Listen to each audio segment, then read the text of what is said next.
Дамы и господа, рад приветствовать вас на своем канале.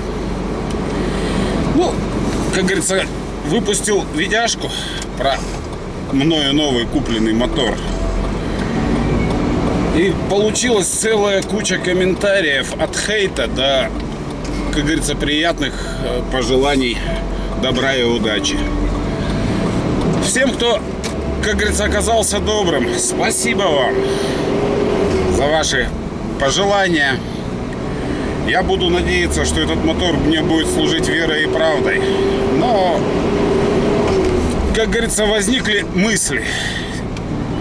Ввиду того, что люди говорят, что я выбрал не тот двигатель, не тот мотор, что Китай это полный отстой, что двигатель Ханкай 9.8 это 28 килограмм алюминия и ничего больше. Ну, не знаю. На данный момент, как говорится, у меня мотор прошел частичную обкатку в бочке. Наработка составила 5 часов. Из всех таких проявившихся проблем эксплуатации мотора, обкатки мотора в бочке, через 4,5 часа начала заливать верхнюю свечу. То есть начала пропадать искра. Именно пропадать искра. В перебой то верхний, то нижний цилиндр. То есть начал грешить изначально на модуль CDI. На самом деле оказалось все элементарно.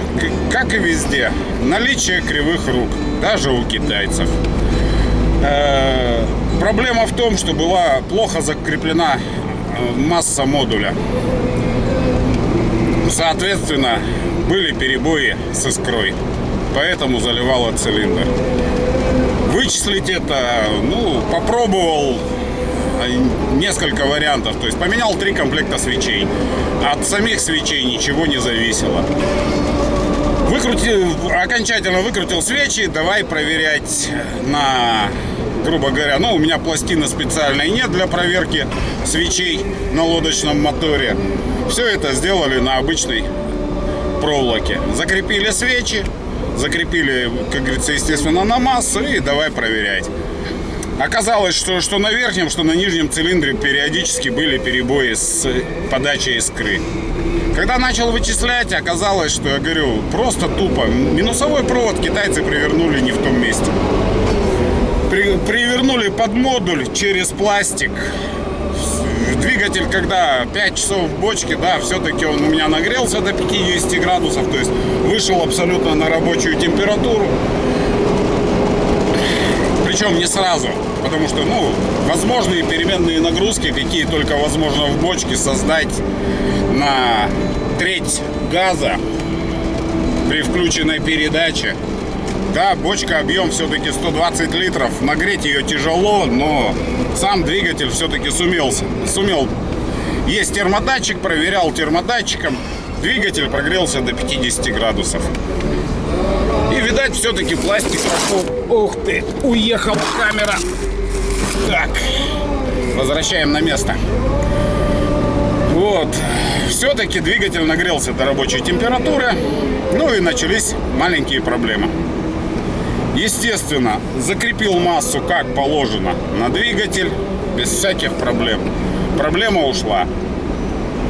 Замерил компрессию. После 5 часов обкатки двигатель... опять же, у меня компрессометр непроверенный. Очень давно. Но по моему компрессометру оба цилиндра на 3 протяжках выдают по 9 килограмм компрессии. Оба равномерно одинаково. Компрессометр один, показания одинаковые. Может быть, не совсем корректные, потому что компрессометр не проверял давно. Сказать точность этого прибора не могу. Соответственно, после устранения всех этих проблем, замера компрессии, проверил угол опережения зажигания. Угол опережения зажигания, как и говорится, изначально китайцы в настройках двигателя идет ниже положенной нормы. Угол опережения зажигания стоял на нуле, абсолютный ноль. При положенных 2,5 градуса как минимум опережения зажигания. Соответственно, я выставил, настроил угол опережения зажигания в соответствии с необходимыми углами. Двигатель заработал мягче, на той же смеси стал дымить меньше. То есть двигатель заработал как положено. Все-таки 5 часов я его покатал, хоть и в бочке. Хотя говорят, что в бочке проблема в том, что ее можно перегреть.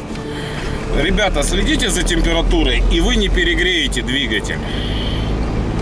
Всего лишь навсего. Никаких особо таких из разряда вон выходящих проблем. Все просто тупо делается, банально просто. Есть термодатчики.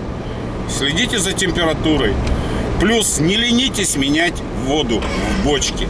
Потому что эмульсия, не очень хорошо скажется на самой крыльчатке помпы. Больше, по большому счету, пострадать ничего не должно. Вот и все. Если у вас пострадала крыльчатка, вся проблема в том, что при обкатке двигателя в бочке возможен только перегрев. Других бед с этим, не будет. Как говорится, чтобы не допустить перегрев, не оставляйте работающий мотор без присмотра. Конечную обкатку все равно будем проходить на воде. То есть переменные нагрузки, средние обороты и выше, это все будет произведено на воде по наступлению уже тепла. Просто сейчас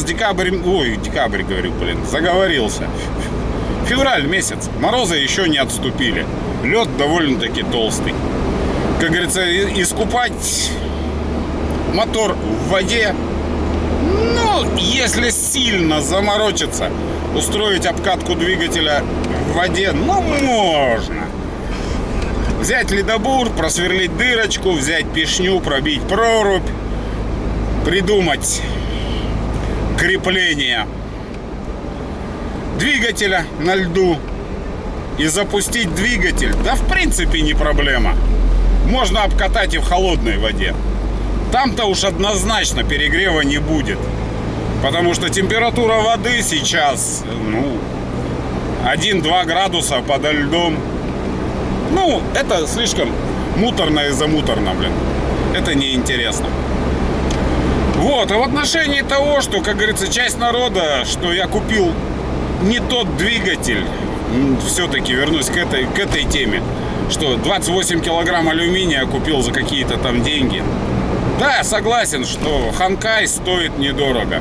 Я умудрился купить его до повышения цен, и получается, за него нашел в Челябинске. Парни молодцы, держат низкий предел цен, моторка 74. Как говорится, это не реклама, это просто хорошее впечатление. Тот же самый мотор в X-Drive стоит на десятку дороже. То есть все-таки моторка 74 придерживается политики низких цен в городе. Наш местный магазин, местные продавцы, как говорится, это не сеть большая в магазинов. Но все равно ребята придерживаются политики приемлемых цен. Молодцы. Вот. Я просто посмотрел и, как говорится, могу сказать про китайцев.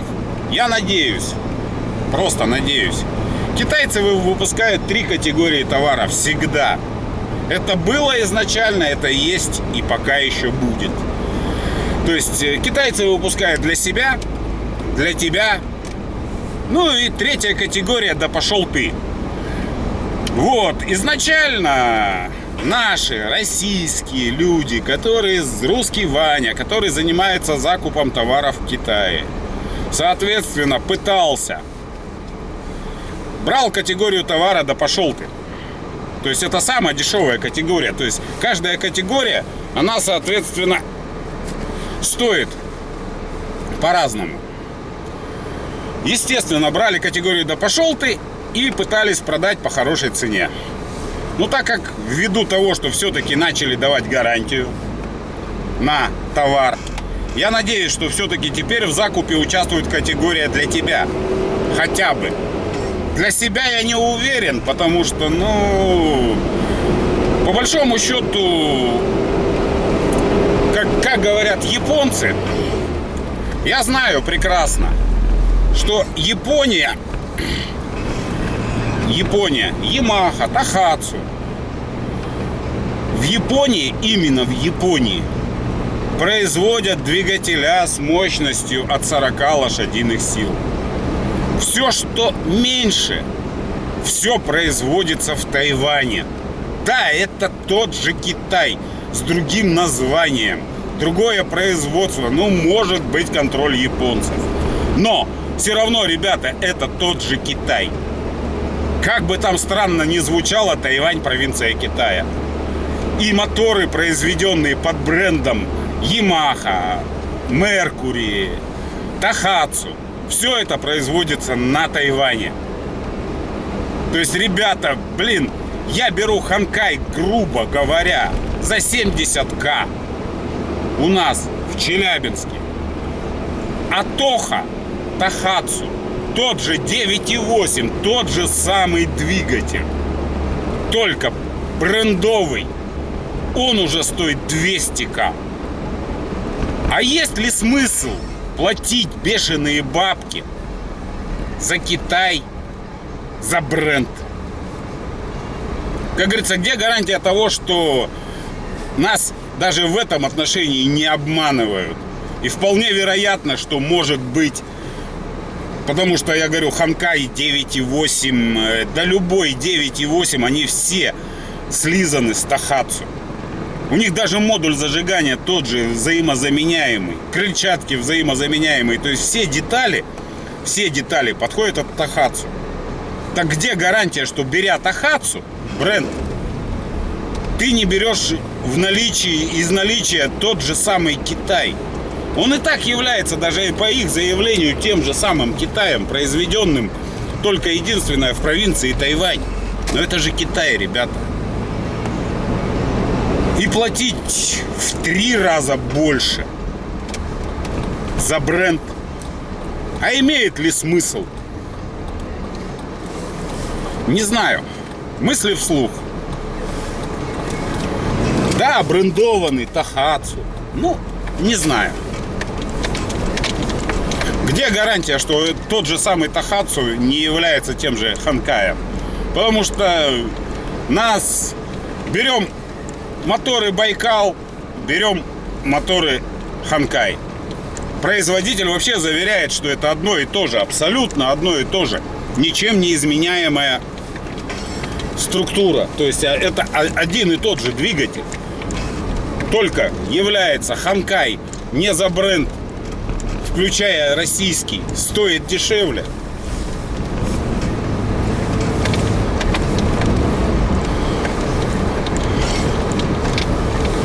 А Байкал уже, как говорится, учтен российский капитал, и двигатель продается на порядок дороже. Да, мы, как говорится, в России люди ленивые. Единственное отличие то, что из того, что продается, Байкал продается с электрозапуском, с электростартером. Ну, не знаю, хорошо это или плохо. Также и по другим брендам. Все бренды между собой перемешаны. Меня больше всего убивает бренд Микацу. Производство китайское, фирма корейская. Запчасти все китайские. Не отличаются ничем. Но стоимость на порядок дороже. Все. Тут на самом деле можно об этом очень долго разговаривать. Это вот эмоции вслух. Это видео ни о чем.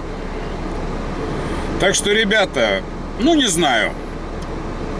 У меня возникла вот такая вот каша в голове. Кому понравилось, кому не понравилось, не знаю.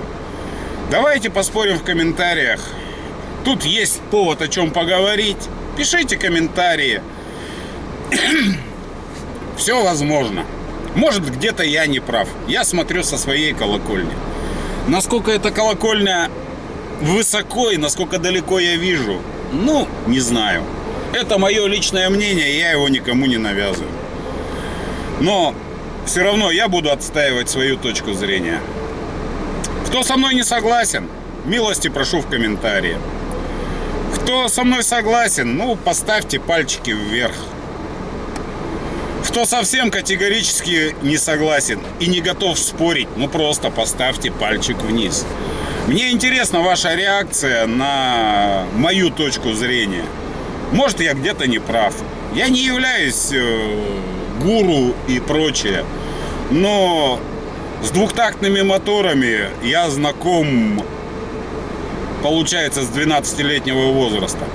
Мой первый двухтактный мотор — это мопед Рига 77. Кто знает такой, кто, как говорится, ну хотя бы моего возраста должны знать о таком существовании. И, как говорится, говорить о том, что эволюция двухтактных моторов ушла слишком далеко от той же Риги. Да нифига. Никуда она не ушла. Как был двухтактный мотор, его никто не модернизировал. Единственное, в чем модернизация постигла двухтактные моторы, это ушли с кулачкового зажигания, с контактного, ушли на бесконтактное, на электронное. Вот и вся эволюция двухтактных двигателей. Поэтому говорить о том, что я не понимаю, я деревенский парень. Когда-то, как говорится, жил и рос в деревне. Я говорю, первый двухтактный двигатель, я с ним столкнулся в 12 лет. Можете сказать, что это было рано или поздно, ну не знаю. Мне отец подарил мопед на 12-летие. Из 12 лет я хорошо знаком с двухтактными двигателями. После Риги был Минск. После Минска был Юпитер 3. Потом был Юпитер 4, Юпитер 5. Потом был, ну, уже эволюция пошла дальше. Был мотоцикл Урал с 4-тактным двигателем. Ну, вот и, скажем так, все равно система двухтактных двигателей, нет разницы. Мотоциклетная, либо на моторной лодке. Да ничего не поменялось. Отличается система охлаждения. Следите за системой охлаждения, не перегревайте двигатель, и никаких бед вам не будет. Причем мотоциклетные моторы более высоко нагруженные по температуре. Моторная лодка, двигатель, все равно термостат изначально. Берем оригинальный ямаховский, любой термостат. Наличие термостата в двигателе, в лодочном. Температура открытия термостата 50 градусов. Но это не говорит о том, что двигатель у вас будет держаться на температуре 50 градусов. При термостате открытия в 50 градусов двигатель будет прогреваться как минимум до 70 при наличии термостата. Вот. Если термостата нет, ну, двигатель в среднем, ну, да вообще вот замеряло при обкатке в бочке. Рабочая температура максимально поднялась 54 градуса. При условии, что вода в бочке нагрелась до 25. То есть, и по сути, делаем выводы, если летом в жару у нас температура воды на поверхности составит 22-24 градуса, при максимальной нагрузке, при максимальных оборотах, соответственно, мы можем получить температуру двигателя до 70, и даже вполне вероятно, может и выше. Но, ну не знаю. Как говорится, у меня остаются только, как говорится, всякие инсинуации личного характера с моей мыслью в голове. Так что, друзья, давайте поспорим все-таки в комментариях. Ставим лайки, дизлайки. Ну и подписываемся на канал. Как говорится, а если вы хотите видеть в моем блоге более дорогие товары, ну, к сожалению, я не зарабатываю столько. Я трачу на свое хобби. То есть блогерство мне не приносит никаких доходов.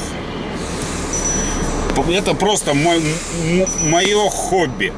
Рыбалка – мое хобби. Соответственно, я это все совмещаю. Видеоблог и рыбалку. Получается, веду и то, и другое, насколько это получается. Да, не всегда корректно, не всегда хорошо. Не все мои видео популярны, не все их смотрят. Но жизнь есть жизнь. Я блог веду для себя. Мне, конечно, интересно ваше отношение ко мне, как видеоблогеру. Насколько я корректен и правилен. Ну, не знаю. Я хочу это увидеть в комментариях. Говорю, а если вы хотите более дорогие товары, под каждым видео у меня закреплена карта Сбербанка. От финансовой помощи для своего блога я не откажусь. Если поможете, огромное вам спасибо. Хотите увидеть более дорогие двигателя лодочные в моем блоге? Ну, на это нужны финансы. А у меня, как говорится, семья. У меня куча других проблем. И тратить все заработанные деньги на свое хобби и прочее я просто не могу. Я трачу на свое хобби по мере возможности. Есть у меня возможность, я потрачу. Нет, ну, c'est-la-vie. Так что, друзья, не забываем подписаться на канал, кому интересно. Смотрим, ставим лайки, дизлайки. Ну и спорим в комментах. Всем добра, всем удачи. Рыбалку любите, на рыбалку ходите.